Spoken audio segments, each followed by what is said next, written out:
The way we were. Yes. And I espoused things. I didn't get a hearing. You didn't get a hearing? Well, about the way you were treated when you went in to have a baby. You were like a piece of meat. Oh, jeez.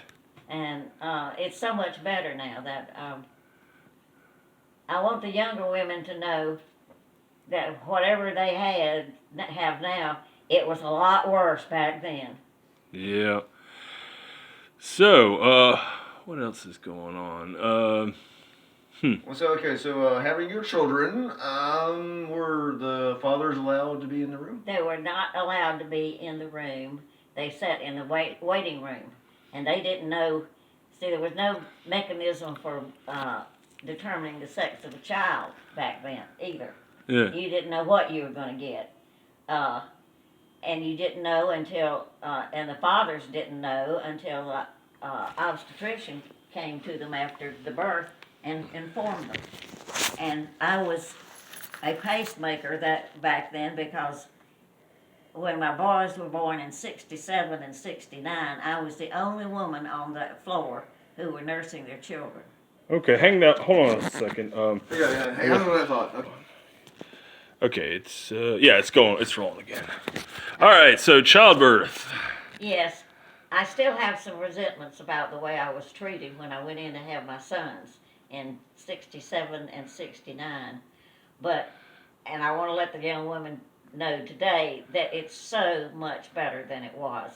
When you checked into the hospital, you were literally treated like a piece of meat. Jeez. When you took to the delivery room, your hands were strapped down like you were raving. And when you gave birth, they got the baby out and wrapped it in a blanket and walked around by the gurney that you were lying on and showed you your baby. You never got to touch it.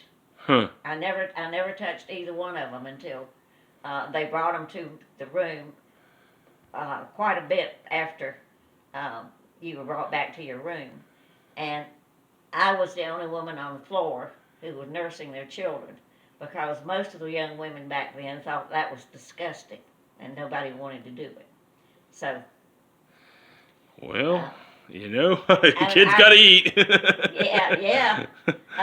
And when it came time to leave, they brought the baby to me and I dressed it.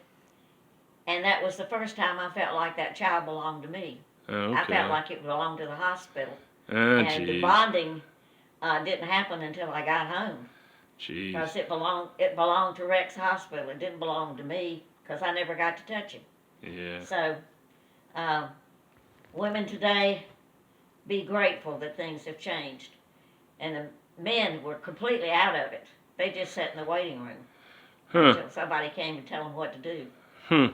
And that continued because the bonding wasn't there. So things are a lot better in that respect than they were for me when I had the children. Okay. Let me stop right there.